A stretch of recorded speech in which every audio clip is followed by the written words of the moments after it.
Salut! Bon, alors je suis désolée, la Marine de la vidéo dort encore. Mais je n'ai pas besoin d'elle pour l'instant, alors commençons. Je fais cette vidéo pour vous expliquer pourquoi je m'intéresse tant à la Corée. Pour certaines personnes, cela vient de leurs proches, d'autres des dramas japonais qui mènent au K-drama, ou même de la J-pop vers la K-pop. Puis, pour les plus chanceux, d'un voyage. Je n'y ai pas encore voyagé, mais j'ai fait quelques recherches. Ah, salut Marine! Une île volcanique notamment réputée pour ses stations balnéaires magnifiques. Et il y a Séoul aussi, capitale de la Corée du Sud, et Busan. J'y ai repéré une plage pour faire du surf. Ouais, parce que je fais du surf aussi, vous ne saviez pas, non? L'un de mes nombreux talents. Wouh! Jumanji Pechi. Vous connaissez forcément l'endroit suivant si vous reconnaissez cet arrêt de bus.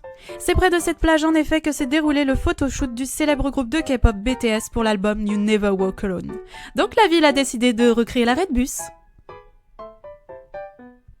Bon, allez, il est temps que je vous raconte mon histoire à moi. Alors attention, ce qui va suivre n'est pas un drama mais bien ma vie. J'y ai tout de même donné un titre, ça fait plus classe.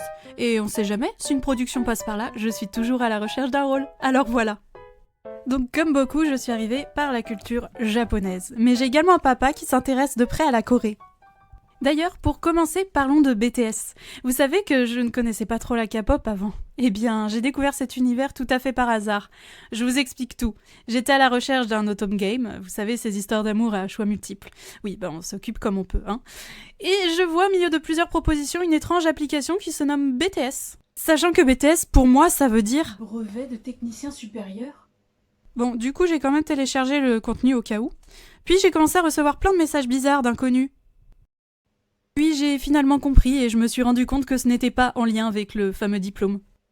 Bref, après j'ai commencé les K-dramas. N'hésitez pas à aller voir ma vidéo si vous ne l'avez pas encore vue à ce sujet. Plus tard, j'ai décidé de m'inscrire sur l'une de ces applications d'échange linguistique. Oui, Google ne me suffisait pas. My name is Marine. I'm French.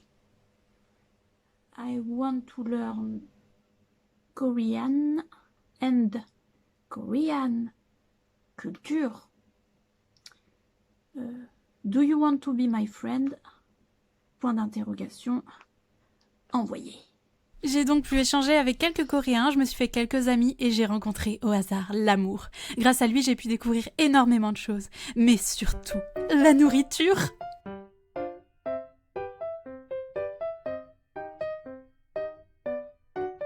Ah oui, ma mère a particulièrement apprécié cet aliment qu'elle appelle le concombre jaune, qu'on peut retrouver également dans ce plat. Bon, sinon, un jour, tout s'écroula. J'étais vraiment mal et pour moi, c'était comme si la Corée tout entière m'avait rejetée. J'ai compris, j'abandonne tout puisque c'est comme ça. Mais finalement, ce qui a suivi n'était qu'une succession de mains tendues. J'ai eu la chance de défiler en hanbok et ce jour était juste merveilleux. Il y a eu une deuxième fois, mais ça s'est moins bien passé. Dans tous les cas, je vous raconterai tout ça plus en détail dans une prochaine vidéo, promis. Plus tard, je décide de tester la K-pop. Alors attention, bon, les débuts n'ont pas été faciles, mais franchement, c'était que bienveillance et bonne humeur et j'ai vraiment apprécié. Ensuite, j'ai été super bien accueillie dans une association franco-coréenne. Ils me soutiennent d'ailleurs dans mes projets en ce moment et j'ai hâte de vous les présenter lors de nos prochaines activités. Pour finir, j'ai eu la chance d'être sélectionnée par le média Koreanet. Je suis journaliste honoraire. Mais je vous en dirai plus dans une prochaine vidéo car il y a beaucoup de choses à dire là-dessus. Donc voilà tout ce qui me lie encore plus à la Corée. En tout cas, j'espère que cette vidéo vous a plu. N'hésitez pas à me raconter votre expérience dans les commentaires, j'aimerais en savoir beaucoup plus sur vous. Si vous avez aimé, un petit pouce en l'air, ce serait chouette. Et n'hésitez pas à vous abonner si ce n'est pas encore le cas. C'est toujours encourageant. Vous pouvez partager aussi, faites-vous plaisir. Et du coup, je vous dis à la semaine prochaine pour une autre vidéo. Et moi aussi, je vous fais plein de gros bisous. Salut!